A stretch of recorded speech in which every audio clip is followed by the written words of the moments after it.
Hi, friends. My name's Chris Kaufman. I'm a media coordinator for the Justice Network, and most people have a lot of feelings about the recent election and what's ahead. We've received several messages asking, what can we do? What should we do? And I'm here today to just give you 3 simple things that you can be doing right now in your communities. Those 3 things are simply solidarity, education, and discipleship. In terms of solidarity, if you're someone who looks or sounds like me, I want to encourage you to check in on your friends in minority groups or who may be people of color. They may need a safe space right now where they can vent or talk without fear of judgment or disillusionment. Right now is not about policies, parties, or positions. It's about making sure people feel safe and cared for. They may be worried about their future given proposals that have been suggested or rhetoric that has been prevalent during this election season.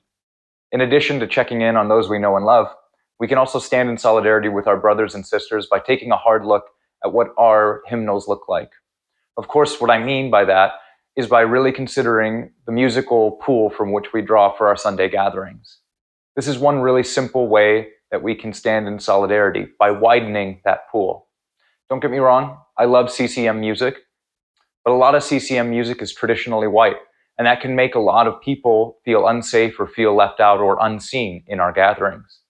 And so we want to encourage you to begin to expand the musical vocabulary of your church. On the Justice Network website, we've created a list of different and diverse musical sources that you can begin to draw from as you start this journey. And maybe one way you can begin this journey is just by changing what you listen to right now.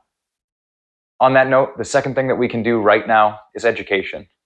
We need to educate ourselves around the issues and the positions that are going to affect the people that we love the most.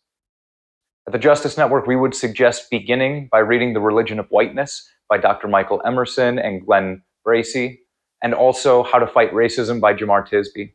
But we also have a laundry list of book recommendations that we've made available at the Justice Network website that you can find, which will be linked in the description down below. Besides just books, though, we need to be really intentional about the different sources of media that we're consuming. We need to really think about the podcasts and the news sources and all the other ways that we get our information. We need to begin reading and drawing from more diverse sources. This is especially true with who we share our pulpits with and who we draw from in our sermon prep times. We need to widen the pool that we draw from so that more people can be represented. And we need to educate ourselves about how to do that best. On the Justice Network website and on our YouTube channel, we also have a backlog of videos from our previous Justice Summits. And these videos touch on a range of topics and issues that are going to be really important and help you educate yourself about these. So I want to encourage you to go and spend some time in our back catalog because there are some really amazing videos there. The last thing that I think is super important is discipleship. We need to change how we think about our discipleship in our churches. Discipleship is a word that gets thrown around a lot, and often we use it to mean teaching our people how to come to church and then how to bring their friends to church. But I think going forward, discipleship is going to have to become not just a multiplication strategy, but a justice strategy as well within our churches.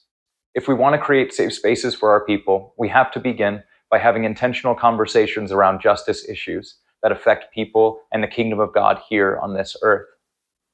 People voted for the candidate of their choice in this election for a lot of different reasons. And we know from polling data that a lot of young white men swung hard to the right this year, and that there was a lot of misogyny and racism that was affecting those views.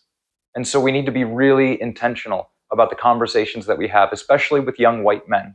We need to remind them what it means to show Christ's love to all people, and reminding them that the kingdom of God is not just a personal salvation experience, but about building a bigger and more inclusive community.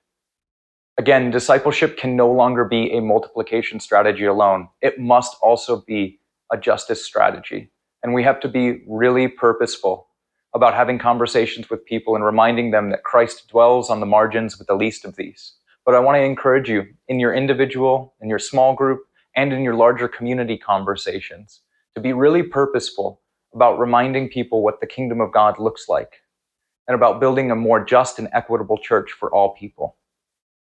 What we can be doing and what we should be doing right now in this season is to be standing in solidarity with those who need us, to be educating ourselves, and to be really intentional about our discipleship patterns. I want to finish this video by just giving you one last message from another one of our board members. Take a listen. This is Kathy Callahan-Howe with the Justice Network of the Free Methodist Church. We are at a decisive moment when our nation is divided, and that division runs through our churches. Our denomination was founded on issues of justice. One of the reasons we're called Free Methodists is advocating for free pews so everyone can have a place. The Free Methodist Church prioritized clergy and lay people having equal representation in decisions. Perhaps the most familiar reason we're called free is our position against slavery, asking our members to not hold slaves. The founder, B.T. Roberts, dismissed a camp meeting early to send people home to vote against the expansion of slavery. Roberts pushed for the ordination of women, writing a seminal work on this topic in 1891, far ahead of his time. He also organized farmers to protect their prices. Our early church cared about justice. Here at the Justice Network, we strive to continue that legacy. During this time of uncertainty, we cannot allow bitterness and anger to rule in our churches. We want to be welcoming and equitable to all people, people who offer grace and safety to others. Here at the Justice Network, we want to continue to offer resources for how to help your church be a just and equitable space. If you haven't signed up for our newsletter, get involved in those conversations. We need all Free Methodists to engage in creating a just and welcoming church. Thank you.